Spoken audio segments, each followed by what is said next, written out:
Gonna look at the two throws you shared from the meet and give some feedback on some of the things you felt, as well as some of the things I think that are areas of improvement. So I'll start with this throw here.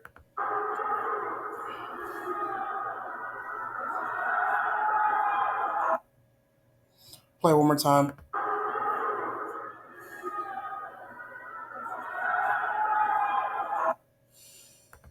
So I think this one you got after a little bit more aggressively. So I'll start off by some of the things you said you felt and noticed during your throws. The first thing was your right leg being behind you, and I do agree with what you felt during the throw, and I kind of want to address the root cause of that. So if you look at the start of your throw here, a couple things to note. As you start doing your wind here, if you pay attention to your right foot,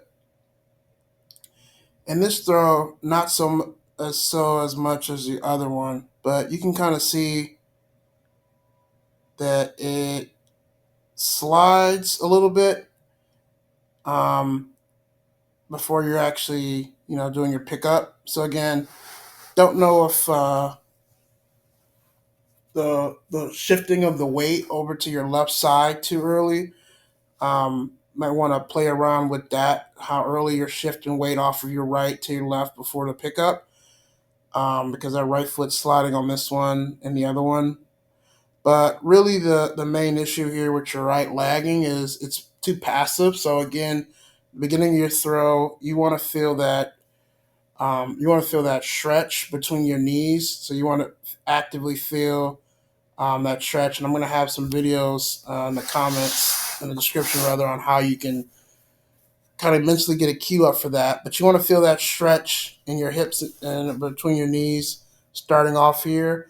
And then you also want to make sure you're actively pushing and starting to throw with your right. So again, the right's just passive, and that's the reason why you feel that lagging.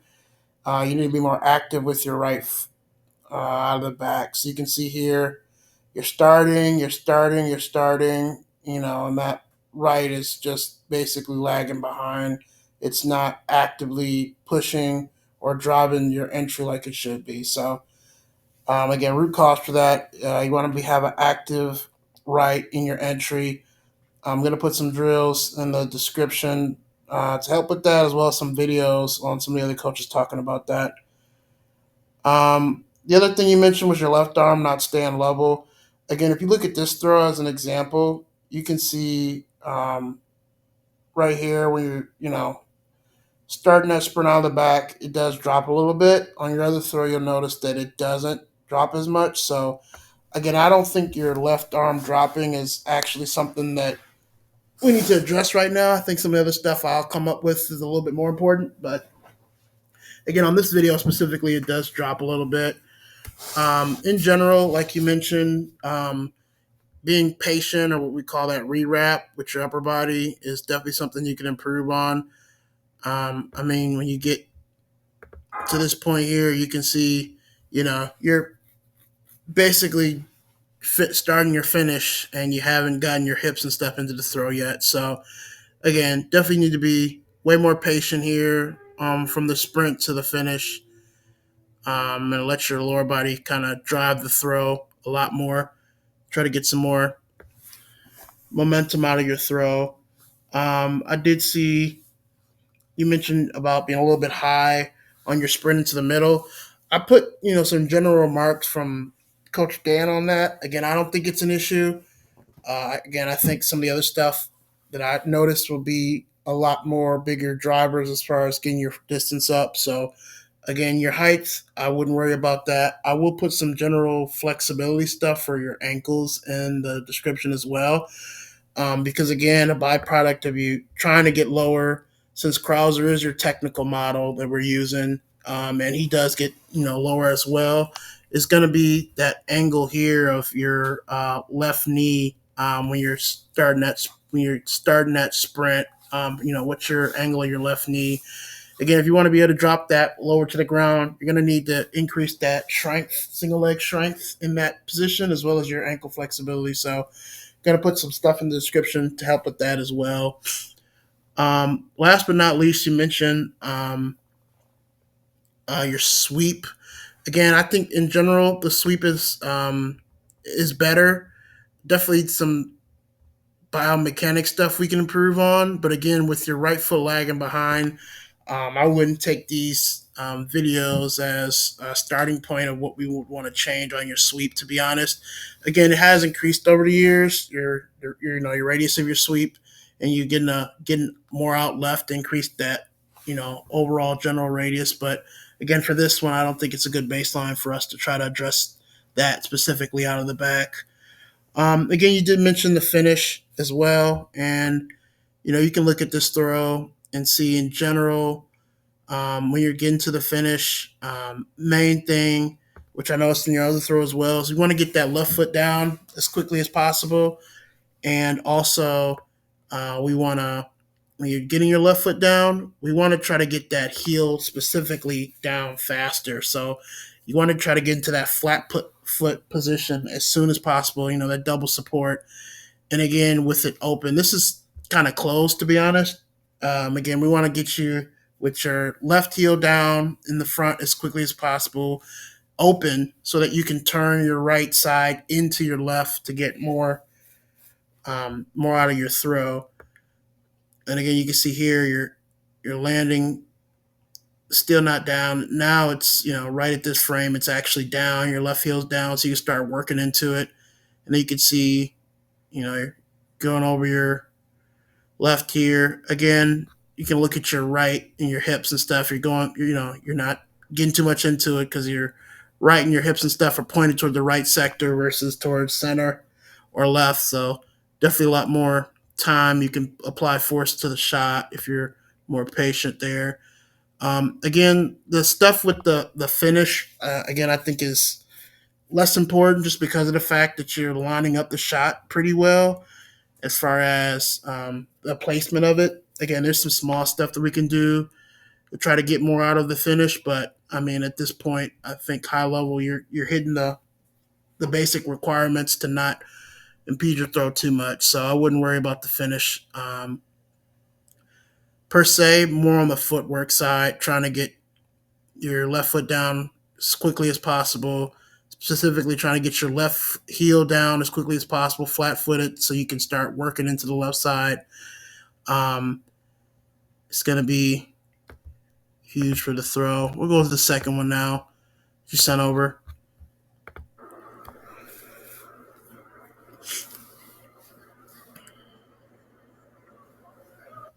Again, much more controlled throw. Looks to be maybe 60, maybe 75% effort. So we'll start here. On this throw, you can really tell with that right foot, like I was mentioning. Don't know if it's sliding or what, but you look at your right foot here. You see it starts to turn, and then there's that slide. Yeah, look there. Then you get, yeah, again, just look at your right foot. Again, we want it to be active, and so again, you might want to look at how you're shifting your weight over, because again, you want your weight on the right side, and then as you start to push with your right and start to transition your weight over to your left, that's where you're gonna feel. You should feel that stretch in the beginning and feel that throughout as you start your entry into your sprint. And again, I'm gonna have some videos on what that really should feel and look like. And again, this is net new. So again, I think getting some practice with those drills will help. Specifically, the 360s. Doing some of those 360s with the stick right into a full throw will really help get that feeling down.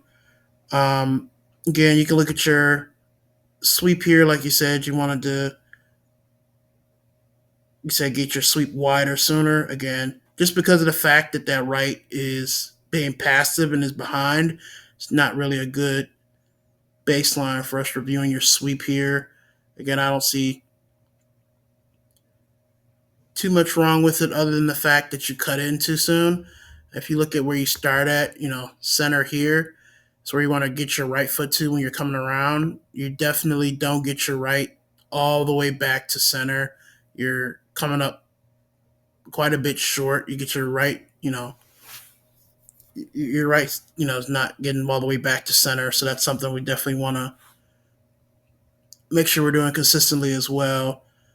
Again, the left arm here as well. It just you can notice as well that it does not drop as much as the other video. So again, I don't think that left arm is an issue. Again, when we talk about our arm staying level, the real important factor is our shoulders. So again, if you look here, here, and then on the actual finish, your shoulders are level where they need to be at. So again, I don't think the arm is a factor, to be quite honest. Again, here, still impatient. You can see you're starting to open up, and that left foot isn't landed. That heel isn't down yet. You're not actually in true double support. So, right about here, this is much better than your other throw. You can see your left open. You finally got that heel down, but your arm, upper body is already starting. Your right hip is still facing this way, and it's not even towards the right sector line. So definitely want to be more patient, like you mentioned with that. Again, you can see that foot and hip still pointed out that way as you're starting to actually finish. Again, coming up a little too soon. We want to definitely stay on that left longer, stay grounded longer. Again, I know you mentioned some stuff on the finish, but again, we'll have to work on that after we prioritize some of the other stuff. Again, those are the things that you had mentioned you noticed. Definitely some of those things I noticed as well, but I would definitely um, focus on these next few things that I'll highlight. First is the entries. So again, I'm going to send some videos and some drills, but on the entry specifically, what I noticed is trying to make sure you're feeling that stretch. So you're starting in that open position. You're feeling that stretch as you start your entry into your sprint. Again, think about spreading those knees out and feeling that stretch in that position. And then, secondly, in the middle, when you get to this position here, if you kind of watch your right side, your right leg, your right knee, you're not really actively engaging that in the throw. It's more passive. So what I definitely want to see is you doing some half turns where you're starting in a half turn position and your mental cue is driving your right knee towards the ground as you get into that stand throw position. So imagine you're standing in your half turn position. You're bringing your knees together, and as you're bringing your knees together, putting your left down, think about driving that right knee to the ground aggressively as you start your finish. Again, we want to get way more active on your right foot, right side in general, into the finish. It's going to help you stay grounded, going to help you get more power momentum. So, again, in general, we want you to um, do that drill as well as doing it with the stick, stick over back, PVC pipe over your back, and doing a full throw with that. And specifically thinking about that cue of actively turning and engaging your right side, your hip, pushing that knee to the ground into the finish so you can kind of feel what it's like and then try to replicate it with the shot. So those are the two things I think you should focus on. Again, we're indoor early. Technique is the key. So again, focus on those two things. Record some of those drills, especially the half turns and the fulls with the PVC or stick over your shoulder, so we can kind of see that. Again, overall, I think those two things are going to help drive you towards getting some better, bigger distances at conference.